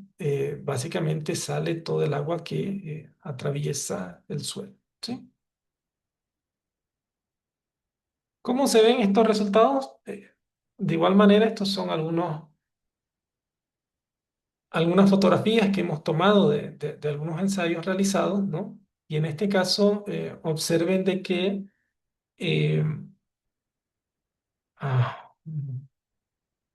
bueno, no puedo rayar ahí, pero en este caso, fíjense, esta es la pequeña agujita con 1 milímetro de diámetro que se atraviesa, ¿no? Entonces uno la coloca ya posterior al ensayo, uno extrae el espécimen, lo parte a la mitad para poder observar justamente ese agujero, ¿no? Ese orificio que hemos generado para realizar el ensayo. Y uno coloca la aguja simplemente para visualmente poder hacer una comparación si ese orificio realmente se ha crecido o se ha mantenido, ¿no? En este caso el orificio que está por aquí pues bueno, se ha mantenido principalmente o ha mantenido el diámetro del diámetro de 1 milímetro, ¿no? Entonces eso nos lleva a clasificar a este suelo como no dispersivo. Por otro lado, otra muestra, en este caso observen cómo ese diámetro inicial, pues uno ya no lo puede observar, ¿no? Prácticamente aquí se ha generado una pequeña cárcava o un vacío dentro del suelo, ¿no? Y el diámetro de 1 milímetro se ha perdido totalmente, ¿no? Eso quiere decir que el agua que ha atravesado la muestra, pues básicamente ha entrado en contacto con la fracción de arcilla y se ha producido el fenómeno de dispersión que hemos definido, ¿no? Y entonces, bajo estas características y entrando a los cuadros de clasificación, podemos clasificar al suelo como dispersivo, ¿no? De igual forma, existen, bueno, diferentes recomendaciones que las voy a dejar aquí en la lámina para que tengamos, para que las consideremos al momento de realizar los diferentes ensayos, ¿no? Es importante mencionar que este ensayo se puede realizar tanto a partir de muestras recompactadas como también a partir de muestras naturales, ¿no? El problema de realizar el ensayo en muestras naturales es que no podemos controlar la granulometría, ¿no? Entonces, es por eso que siempre de preferencia se realizan eh, eh, sobre muestras recompactadas, porque ahí tamizamos el material, nos aseguramos que la fracción que se está analizando pasa el tamiz número 10, ¿sí? Y entramos en el criterio para evaluar la dispersión de lo que es nuestro suelo, ¿no? Em, Estos son los resultados de un proyecto, ¿no? En el cual nos trajeron al laboratorio básicamente todas estas muestras, ¿no? Eh, en las cuales, bueno, eran provenientes de calicatas de exploración, ¿no? Y a partir de las cuales nosotros realizamos el ensayo de doble hidrometría, ¿no? El ensayo de erosión interna y eh, el ensayo de Cram, ¿no? Entonces, normalmente se recomienda que se realicen al menos 3 métodos para poder evaluar la dispersión de un suelo. No es suficiente hacer una clasificación de la dispersión de un suelo a partir de un único método, ¿sí? Entonces, es por eso, como ustedes pueden observar aquí, que se realizan 3 ensayos para poder comparar los resultados, ¿no? Uno puede obtener resultados bastante contundentes, ¿no? Como por ejemplo el de la muestra 2, ¿no? Donde en los 3 métodos básicamente nos han salido, nos ha reportado que el suelo es no dispersivo, ¿no? No, perdón. No, en este caso no se realizó el ensayo, ¿no? Pero bueno, tomemos otro ejemplo, ¿no? En el caso, por ejemplo, de la muestra 5, en la cual sí se realizaron los 3 ensayos. Eh, y bueno, las clasificaciones en los 3 métodos nos arrojan que el suelo es no dispersivo, ¿no? Y ahí ya no hay mucha vuelta que darle. Entonces, uno puede afirmar con certeza, digamos, que ese suelo no va a presentar un comportamiento dispersivo cuando uno lo utilice, por ejemplo, en un relleno compactado, ya sea dentro de una represa o, por ejemplo, en un terraplén, ¿no? Entonces, es por eso la importancia, digamos, de recurrir a más de un método para, para poder tener certeza de las características dispersivas del suelo que vamos a utilizar, ¿no? En este otro caso, por ejemplo, la muestra 13, observemos de que en el método de doble hidrometría la clasificación nos sale altamente dispersiva. En el método de erosión interna nos sale como dispersiva y en el método de Cram test nos sale como dispersivo, ¿no? Y en este caso es el otro extremo en el cual los resultados de laboratorio nos muestran que este suelo presenta estas características dispersivas y es un suelo que en primera instancia vamos a evitar utilizar en un relleno de suelo compactado, ¿no? A menos que no haya disponibilidad de materiales en la zona y tengamos que recurrir a algún método de mejoramiento o de estabilización de ese suelo, ¿no? Pero justamente ese es el propósito del por qué cuando uno está realizando un proyecto y está buscando materiales o bancos de préstamo, analiza diferentes bancos de préstamo y en función a estos criterios uno puede definir cuál es el banco de préstamo más adecuado para su proyecto, ¿no? Adelante, hay una mano levantada ahí. Profe, buenas noches. Buenas noches. Profe, una pregunta, Sí. pero es que comparando los dos primeros métodos donde se utiliza, digamos, donde no hay flujo y el tercer método sí hay flujo, ¿sí es válido hacer esa comparación? Sí, sí es válido y, y justamente les voy a mostrar más adelante un criterio de clasificación en el cual básicamente ya se basa en estos tres métodos, ¿no? Básicamente el método o en el método uno introduce los resultados de estos tres métodos, incluyendo los ensayos químicos que los vamos a ver a continuación, y el método define cuál es el grado de dispersión independientemente que hayan sido obtenidos bajo conceptos de ensayos totalmente distintos, ¿no? Es por eso que al inicio, cuando explicamos o empezamos a explicar los ensayos, justamente definimos de que no se debe realizar un solo ensayo, ¿no? Justamente debido a esa variación, digamos, de criterios y conceptos que utiliza cada método, ¿no? Inge, una consulta. Para la muestra 8, ¿cuál criterio ahí escogeríamos para adoptar? Justo es lo que les voy a mostrar más adelante. Existen casos en los cuales los ensayos, como los que está mencionando, dan resultados distintos, ¿verdad? Entonces, a continuación vamos a ver un criterio en el cual considera los tres métodos, más adicionalmente a métodos químicos, y hace una ponderación y define el grado de dispersión del suelo, ¿sí? Entonces, justamente y en línea de lo que mencionaba el ingeniero anteriormente, los métodos son bastante variables, o los criterios de ensayos o de cómo se evalúa la dispersión de los suelos, ¿no? Y en ese sentido, justamente existen otras alternativas en las cuales se basan principalmente en ensayos químicos, ¿no? Los cuales, bueno, cabe resaltar que no son ensayos que los realicemos normalmente en laboratorios geotécnicos, pero sí son ensayos que como ingenieros geotécnicos podemos solicitar a laboratorios químicos, ¿no? Para poder obtener los diferentes parámetros que nos van a permitir realizar la clasificación de la dispersión del suelo en función a diferentes variables, ¿no? Como por ejemplo este criterio, el cual es el porcentaje de sodio intercambiable, ¿no? Entonces, básicamente, en este método vamos a requerir que medir el porcentaje de sodio intercambiable, ¿no?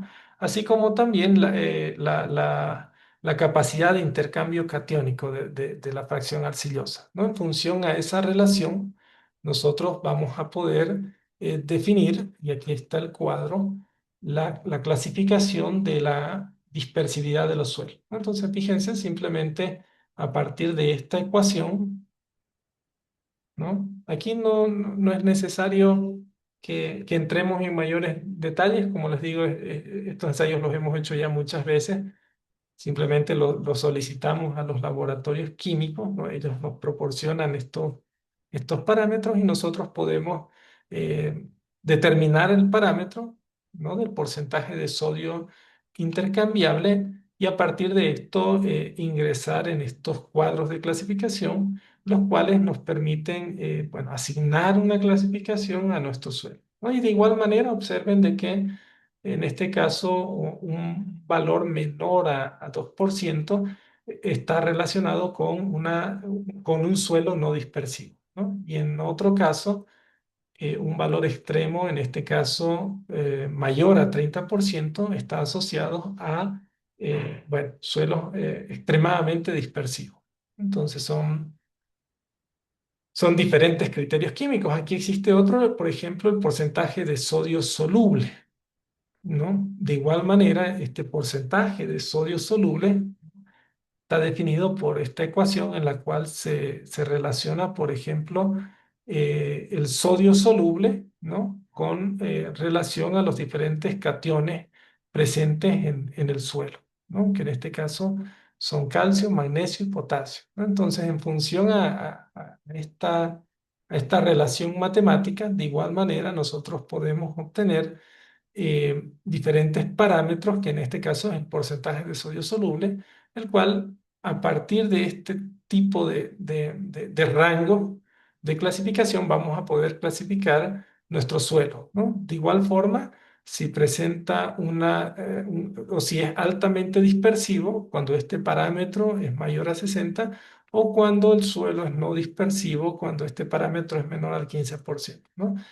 De igual forma, existe un gráfico que es bastante conocido en la literatura, en el cual a partir de justamente esto, el porcentaje de sodio y todos los cationes solubles, o la suma de todos los cationes solubles, uno puede entrar aquí en este gráfico y poder clasificar su suelo en estas tres zonas, ¿no? Es otra manera, digamos, de hacer la clasificación con un método más gráfico, ¿no? Entonces, dependiendo dónde caiga nuestro suelo, nosotros le vamos a asignar una clasificación, ¿sí? Entonces, con relación a la interpretación de resultados, justamente lo que mencionábamos anteriormente, eh, existe esta propuesta para poder realizar la clasificación, ¿no? A partir de los diferentes ensayos que hemos visto anteriormente, ¿no? En este caso, por ejemplo, está el ensayo de Pinhole, ¿no? El ensayo de SP, que lo habíamos visto anteriormente, el ensayo de Cram-Test, otro método químico, y bueno, el ensayo de potencial de sodio soluble también, ¿no? En función a cómo se clasifique nuestro suelo en cada uno de estos métodos, ¿no? Fíjense, aquí está el Pinhole y están los 4 grados de clasificación, ¿no? Por ejemplo, aquí, ¿no? De igual forma, el ensayo de Cram-Test con sus diferentes rangos de clasificación y los diferentes ensayos químicos, ¿no? Entonces, a partir de esta tabla, nosotros vamos a poder asignar, digamos, o combinar, mejor dicho, los diferentes valores cuantitativos y cualitativos de clasificación, y vamos a poder obtener una relación total de dispersividad, ¿no? Es decir, que va a ser calculada, fíjense, a partir de la sumatoria de todos estos criterios, ¿no? Justamente es lo que mencionaba el ingeniero. Si los tres métodos no coinciden, básicamente podemos ingresar en este ábaco y determinar, digamos, una clasificación de la dispersión que combina todos los criterios que hemos visto anteriormente, ¿no? Eso bajo los casos en los cuales los métodos difieren, digamos, significativamente. ¿Sí?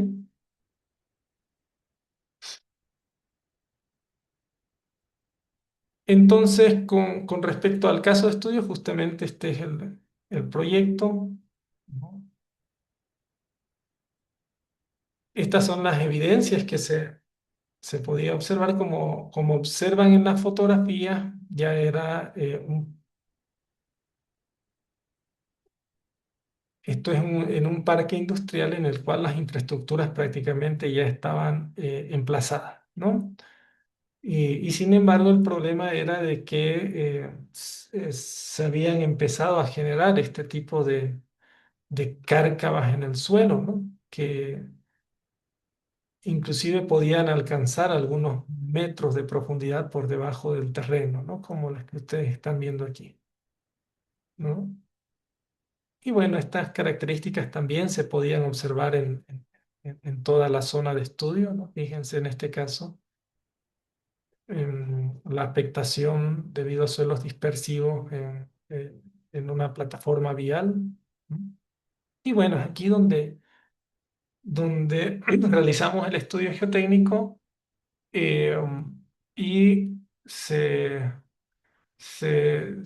realizó la obtención del perfil estratigráfico utilizando los criterios, digamos, convencionales de clasificación y caracterización de suelo, pero también reportamos un resultado, digamos, mucho más útil, digámoslo así, para tomar decisiones, ¿no? El cual nos permite representar el perfil del subsuelo, en este caso diferenciando cuál era el estrato de suelos que presenta un comportamiento dispersivo, ¿no? Que va más o menos en esta parte de la perforación uno alrededor de 4,55 metros de profundidad y en la perforación 2 está en 5,55, casi un metro más, ¿no? Entonces, em, como parte del proyecto, se realizaron ensayos GPR, que son ensayos de geofísica, que se realizan a partir de métodos que utilizan radares a partir del cual pues, nos permitió verificar justamente en estos estratos superiores la presencia de estos vacíos o estas cárcavas gigantes que habían por debajo del terreno, ¿no? Recordemos que esto es como una fotografía vista en perfil del terreno, ¿no? Muy similar a esto, pero en este caso basado en resultados geofísicos los cuales nos mostraban las diferentes zonas que presentaban estas cárcavas o estos vacíos por debajo de las estructuras, ¿no?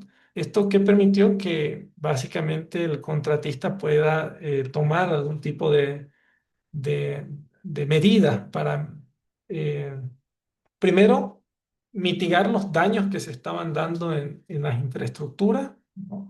Esto, por ejemplo, a través del control de todo lo que era el drenaje en la zona. No se olviden que para que ocurra la dispersión también tiene que existir la presencia de agua. Entonces, una de las medidas, digámoslo así, de, de, de prevención es básicamente evitar que este suelo entre en contacto con el agua, ¿no? Porque a medida que va entrando, ¿no? Fíjense, inicialmente, si bien se van generando estos pequeños, digámoslo en términos comunes, agujeros en el suelo, estos van incrementando, ¿no? Hasta llegar, por ejemplo, a dimensiones considerables, tanto en superficie como en profundidad, conforme a lo que se demostró en el estudio, ¿no? En esta zona, pues ya las infraestructuras ya empezaban a tener algunos asentamientos diferenciales, algunos daños también en las infraestructuras, ¿no? Y en ese sentido, pues algunas de las alternativas que se propusieron, por ejemplo, era la inyección de lechadas de mortero de cemento Portland para tratar de llenar todos esos vacíos por debajo de las estructuras eh, y mitigar lo que eran los diferentes asentamientos y por tanto los daños estructurales que existían, ¿no? Estos básicamente son los resultados de los ensayos de laboratorio a partir de dos perforaciones geotécnicas, ¿no? Entonces, en los cuales, pues básicamente pudimos realizar la clasificación del grado de dispersión de los suelos, ¿no? De igual forma, aquí están los ensayos de doble hidrometría, pinhole y el ensayo de cramp test, ¿no? En las mismas perforaciones, en determinadas muestras, y es por eso que en la tabla se veían que algunas muestras decían no se realizó, y esto es por un factor económico y de tiempo del proyecto, ¿no? En este sentido, se escogieron muestras de interés, digamos, para poder complementar todos los ensayos y poder realizar una clasificación. Porque el realizar ensayos químicos en todas las muestras de manera detallada, pues es bastante caro, digámoslo así, como no depende normalmente de los laboratorios de geotecnia y hay que llevar estas muestras a otros laboratorios, pues como que em, complica un poco más, digamos, la realización de la realización de los ensayos químicos en todas las muestras, ¿no? Pero bueno, se realizó en una cantidad importante, como ustedes pueden observar. De aquí igual está la clasificación del total de sales disueltas a través de los métodos químicos y entonces a partir de la combinación de todos estos resultados y criterios de clasificación de la dispersividad de los suelos, pues observen cómo uno puede tomar decisiones. En este caso, claro, un poco ya tardes porque los daños ya se estaban presentando, ¿no? Sin embargo, si existe algún tipo de antecedente o duda, pues es necesario recurrir a todos estos métodos y criterios para identificar si los suelos que, bueno, están en el lugar y van a ser utilizados como subsuelo de fundación de algún tipo de infraestructura, van a presentar, por ejemplo, ese tipo de problemas en el terreno, o también para poder seleccionar materiales, ¿no? Con propósitos de su uso en rellenos compactados, ¿no? Entonces, esta es la manera en la cual nosotros aplicamos todos estos conceptos relacionados a los suelos dispersivos, los cuales recordemos que son uno de los suelos que están dentro de los grupos de los suelos especiales y también son conocidos como suelos problemáticos, justamente debido a todo este tipo de daños y problemas que pueden generar si nosotros no logramos identificarlos a tiempo, ¿sí? Bueno, esta es la presentación que teníamos prevista para la clase de hoy. Aprovecharemos, no sé si tienen dudas, si tienen consultas.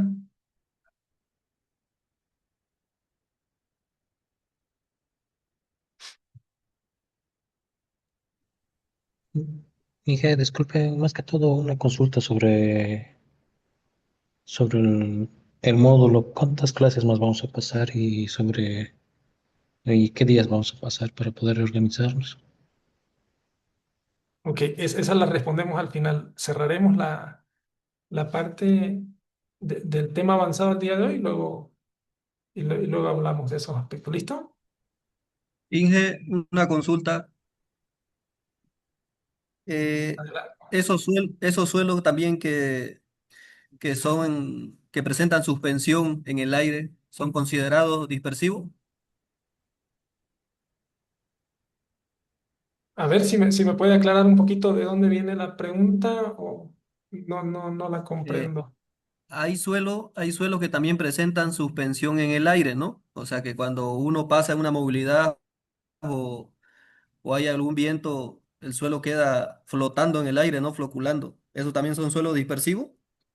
No necesariamente. Ese es otro tipo de comportamiento, ¿no? Que es típico y puede ser de suelos arenosos, de suelos limosos, cualquier tipo de material que pueda suspenderse, digamos, ante la presencia de vientos fuertes, ¿no? Que no tienen, digamos, un interés desde la perspectiva geotécnica, ¿no? Porque ese es un suelo que normalmente está removido en, por diferentes factores, ¿no? No solamente el aire, ¿no? Sino que pueden ser factores antrópicos que sean producto de la suspensión de partículas de un suelo que ha sido obtenido de una excavación o simplemente sean suelos, bueno, de diferentes orígenes. No tiene relación, digamos, no tiene interés con respecto a lo que es el comportamiento geotécnico, ¿no?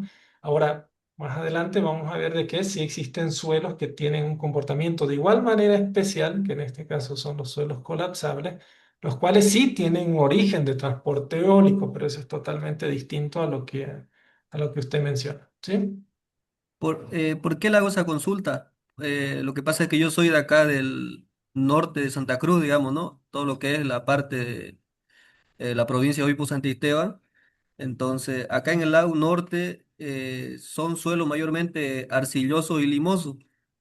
Y, y en toda esa zona se presentan, digamos, unas particularidades en esos terrenos que cuando las movilidades o cualquier cosa pasan, el suelo queda suspendido más o menos entre alrededor de unos 2, 3 minutos en el aire y no se logra distinguir nada, digamos, ¿no? Hasta que después recién se logra distinguir cuando ya se asienta. Sí, pero eso está más relacionado a las características del clima, digamos, de esta zona. Y como mencionaba, desde una perspectiva geotécnica no son de tanto interés, ¿no? Ese, por ejemplo, es un criterio que se utiliza mucho en vías, ¿no? Para el tema de la visibilidad y entre otros criterios y se maneja de una forma totalmente distinta, ¿no? No con criterios geotécnicos, ¿no? Gracias. ¿Alguna otra Profe, una duda? pregunta para el caso estudio que nos socializó dentro de las recomendaciones que se hicieron o que se podría hacer alguna cimentación profunda, pues observando esa imagen donde se ve el espesor del suelo dispersivo es bastante, pues bastante pronunciado. Sí, en este No, caso se hizo la recomendación para futuras obras, ¿no? Que no habían sido construidas al momento de este estudio. Ahí sí se recomendó que se puedan recurrir a cimentaciones profundas, ¿no? Como micropilotes debido a las características de las infraestructuras. Pero bueno, eso ya lo define el ingeniero que proyecta la fundación. Pero sin duda alguna, si esto se hubiera detectado antes del emplazamiento de esta estructura, una alternativa en las infraestructuras más importantes hubiera sido, sí, recurrir a fundaciones profundas, ¿no? Porque la profundidad no es tanto, ¿no? Fíjense, está entre 4 y 5 metros. Si hubiera sido mayor, quizás ahí tendríamos que pensar otro tipo de alternativas, ¿no? Que pasan también por el tema de impermeabilizar la zona, hacer un mejoramiento o un reemplazo de los materiales, ¿no? Entre otros criterios, ¿no?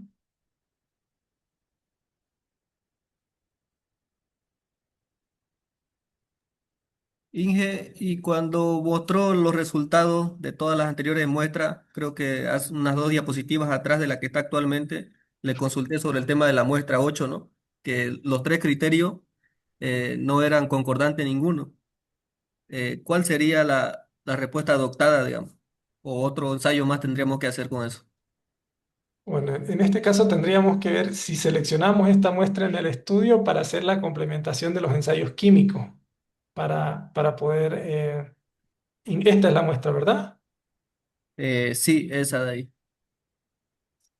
Entonces, a partir de estos tres criterios y complementando con los criterios, que en este caso no está la muestra 8 en los criterios químicos, pudiéramos entrar a esta clasificación, ¿no? Para determinar el grado de dispersión. Ahora usted la está tomando de manera aleatoria, ¿verdad? Porque le llama la atención. Probablemente cuando realizamos el estudio o era una muestra que se parecía mucho a la que estaba por encima o por debajo y se seleccionó otra, ¿no? Pero el criterio es el que habíamos mencionado, ¿no?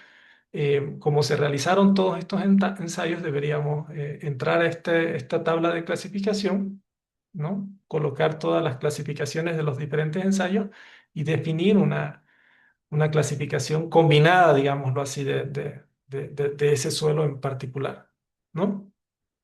Eso es lo que se debería hacer, ¿sí?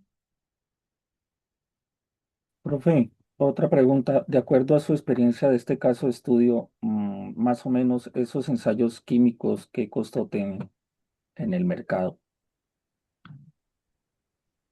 A ver, déjenme recordar, es probable que estén entre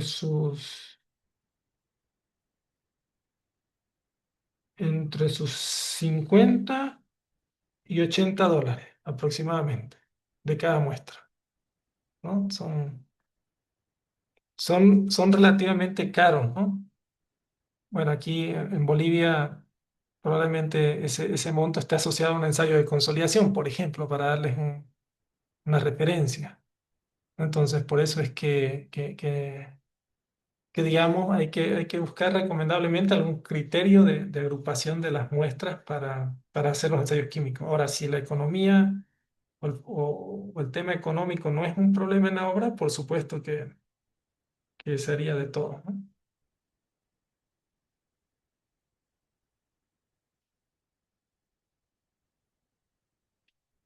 ¿Sí? ¿Alguna otra duda, otra consulta?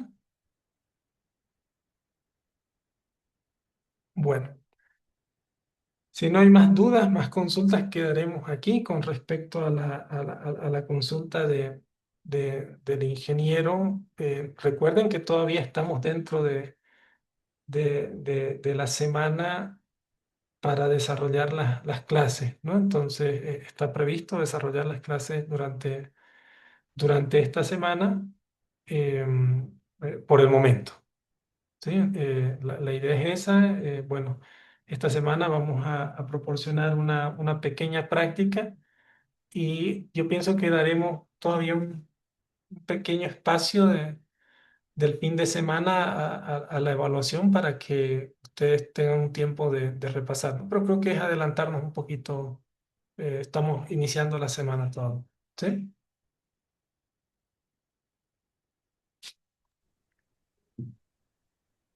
Inge, ¿y se dan combinaciones de suelo laterítico con estos suelos dispersivos? Esa es buena pregunta.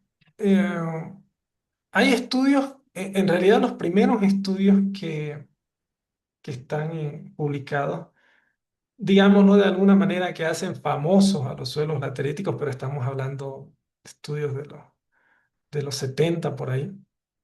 eh, Eran estudios en los cuales reportaron que algunas represas eh, conformadas por suelos lateríticos habían presentado unas fallas importantes, ¿no? Y es de ahí donde en una primera instancia en la literatura se clasificaba a los suelos lateríticos como suelos problemáticos, ¿no? Lo primero que se conocía de los suelos lateríticos era justamente debido a esas experiencias reportadas que eran suelos problemáticos, ¿no? Sin embargo, a medida como vieron en las diferentes clases que se desarrollaba el conocimiento, eh, bueno, se empezó a comprender mejor a los suelos lateríticos y que, bueno, si bien podían existir suelos lateríticos, ahora ya conocen la definición correcta. eh, um, con buena calidad también pueden existir suelos lateríticos con una mala calidad o un comportamiento que pueda generar diferentes tipos de problemas, ¿no? Entonces, en ese sentido, la respuesta es sí, de acuerdo a la literatura, sí. En esta parte, por ejemplo, en Bolivia, eh, en esa zona específicamente no es una zona que requiera, por ejemplo, realizar una represa con suelos lateríticos, ¿no? Por la ubicación geográfica y las características topográficas del terreno. Sin embargo, sí se recurre a realizar terraplenes bastante altos, ¿no? Recuerdo terraplenes de 10 metros, 12 metros de altura, ¿no? Y es ahí donde se utiliza estos suelos como material de relleno, ¿no? Entonces, habría que siempre hacer las verificaciones por las características químicas y mineralógicas que hemos venido mostrando durante la clase. No son suelos que tengan esas características químicas principalmente, pero siempre no está de más realizar las verificaciones porque, como les comento, en otras partes del mundo sí han reportado algún tipo de problema, ¿no? Claro, pero ahí ustedes mismos ya ahora conocen que existen muchos criterios, entonces por la época, bueno, habría que ver a qué se referían con suelo laterítico en esa época, ¿no? Pero les comento cómo está publicado eso. Bueno, si no hay más dudas, más consultas, llegaremos hasta aquí el día de hoy y nos vemos al día de mañana. ¿Listo? Listo, ingeniero, muchas gracias. Bueno, que descansen. Chao, chao. Buenas noches, ingeniero. Hasta luego.